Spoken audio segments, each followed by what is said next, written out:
ဘုရားသခင်ရဲ့ကျေးဇူးတော်ချီးမွမ်းပါတယ်နှုတ်ကပတ်တော်အပြင်သူတို့ကဆင်ခြင်ခွန်အားယူဖို့ရန်အတွက်ကောလောသဲဩဝါဒစာခန်းကြီး3အပိုင်ငယ်73တယောက်၌တယောက်အပြစ်တင်စရာအခွင့်ရှိလင်အချင်းချင်းသီးခံ၍အပြစ်ကိုလွတ်ကြလော့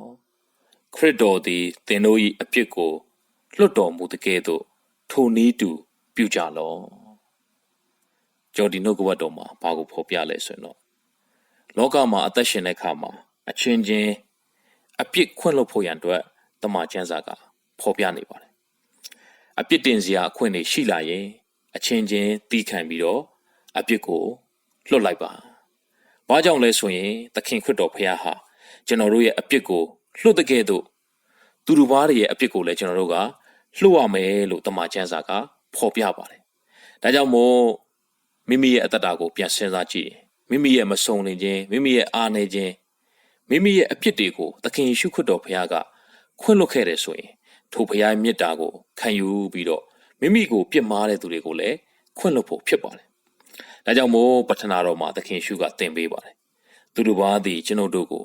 ပြစ်မှားသောအပြစ်များကိုကျွန်ုပ်တို့သည်လွှတ်တဲ့ကဲ့သို့ကျွန်ုပ်တို့၏အပြစ်ကိုလွှတ်တော်မူပါလို့သခင်ယေရှုကဆုတောင်းခိုင်းပါတယ်။ဒါကြောင့်မို့ကျွန်တော်တို့ဟာ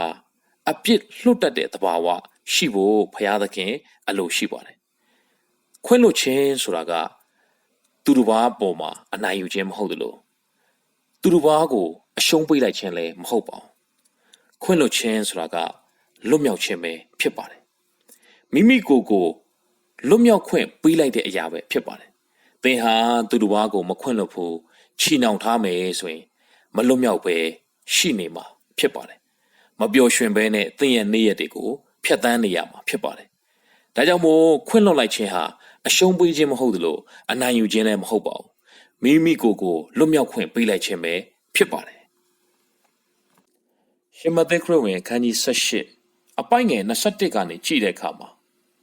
ပေတရုကသခင်ယေရှုစီကိုချဉ်ကပ်ပြီးတော့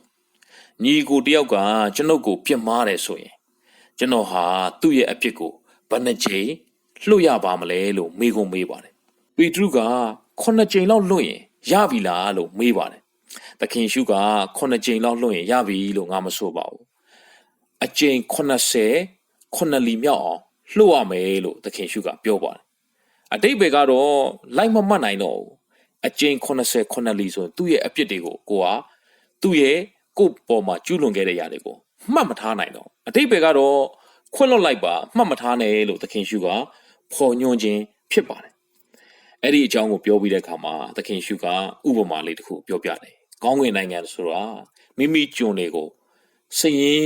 ယူခြင်းကအလိုရှိတဲ့မင်းကြီးတူနဲ့တူပါတယ်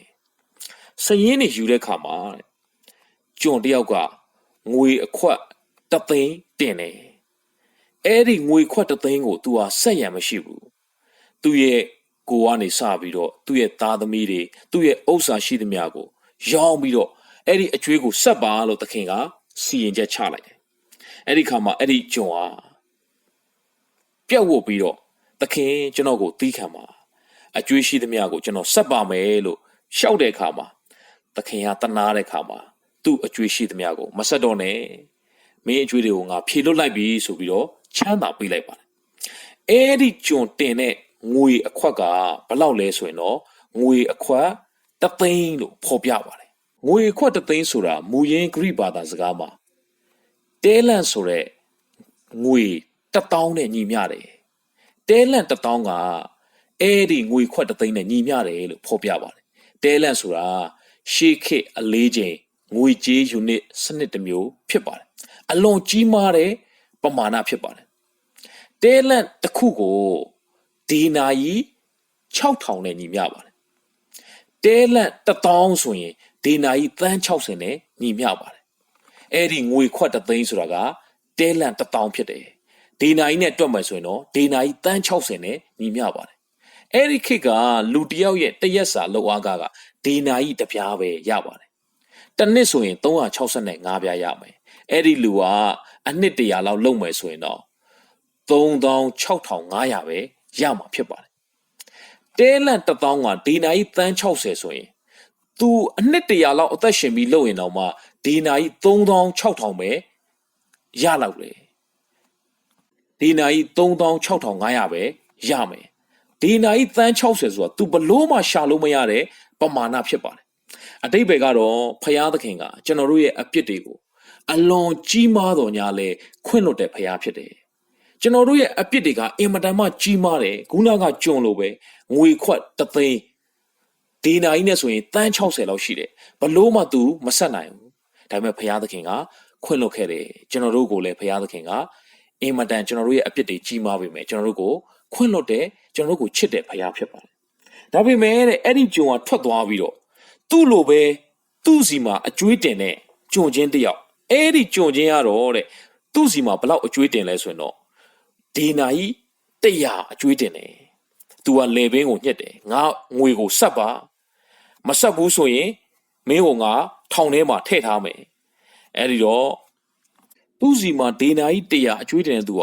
တောင်းပန်တော်ညာလဲသူဟာထောင်ထဲမှာအကျွေးမဆက်မချင်းထည့်ထားလိုက်တယ်အဲ့ဒီယာကိုအခြားသောကြုံတွေကမြင်တဲ့အခါမှာအင်မတန်မှနာကျည်းပြီးတော့သူပြုတ်တဲ့အရာတွေကိုသခင်ကိုသွားပြီးတော့ရှောက်တယ်သခင်ကစိုးညစ်သောကြုံ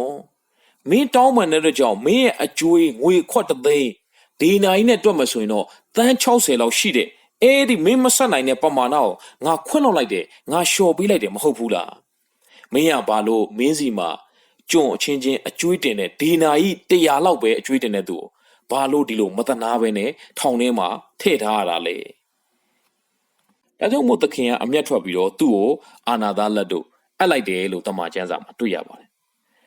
ရှင်မဿဲခရစ်ဝင်အခန်းကြီး18အပိုင်ငယ်35မှာတော့သခင်ရှုကပြောပါတယ်သင်တို့သည်လည်းညီကိုအချင်းချင်းတို့ကိုစိတ်နှလုံးပါလျက်အပြစ်မလွတ်လင်ကောင်းကင်ဘုံ၌ရှိတော်မူသောငါ၏အဖသည်ထိုနည်းတူသင်တို့ကိုစီရင်တော်မူလက်တန်းလို့မိန့်တော်မူခဲ့ပါတယ်ဒါကြောင့်မို့ချစ်တော်ညီကိုရောက်စီတိုင်းကျွန်တော်တို့ရဲ့ဘဝအသက်တာထဲမှာကျွန်တော်တို့ရဲ့အင်မတန်ကြီးမားလာတဲ့အပြစ်တွေကိုဖျားသခင်ကလက်ဝါးကတိုင်မှာအတိခံခြင်းအဖြစ်တပါးဒီတော်သားတော်ကိုစွန့်ပြီးတော့ထိုသခင်ရှုခွတ်တော်ဘုရားလည်းသူ့ရဲ့အသက်ကိုစွန့်ပြီးတော့ကျွန်တော်တို့ကိုခွင့်လွှတ်ပြီးတော့ကယ်တင်ရွေးနှုတ်ခဲ့တယ်ဒါကြောင့်မို့ဖျားရဲ့ခွင့်လွှတ်ခြင်းမေတ္တာကိုခံစားရရင်အချင်းချင်းကိုလည်းခွင့်လွှတ်တဲ့တယ်မဟုတ်ဘူးလားဒါကြောင့်မို့ကျွန်တော်တို့ဟာဖျားသခင်ကခွင့်လွှတ်ခြင်းနဲ့အသက်ရှင်ဖို့အလိုရှိပါတယ်သူတို့ဘာသည်ကျွန်တော်တို့ကိုပြစ်မှားသောပြစ်များကိုကျွန်တော်တို့သည်လွတ်တဲ့ကဲ့သို့ကျွန်တော်တို့ရဲ့အဖြစ်များကိုလွတ်တော်မူပါလို့ပဋ္ဌာနာတော်ထဲမှာသခင်ရှုကဝန်ခံဆုတောင်းခံရခြင်းဖြစ်ပါတယ်ဒါကြောင့်မို့ခွင့်လွှတ်ခြင်းဆိုတာရှုံးနေခြင်းမဟုတ်ပါဘူးအနိုင်ယူခြင်းလည်းမဟုတ်ပါဘူးမိမိကိုယ်ကိုလွတ်မြောက်စေခြင်းပဲဖြစ်ပါတယ်ဖျားသခင်ရဲ့စီရင်ခြင်းလက်ထဲကနေလွတ်မြောက်စေဖို့ရန်အတွက်အချင်းချင်းခွင့်လွှတ်ခြင်းအပြင်အသက်ရှင်တတ်သောသူများဖြစ်စေဖို့ဝင်ကားပါတယ်အားလုံးပေါ်မှာဖျားရှင်ကောင်းကြီးပေးပါစေ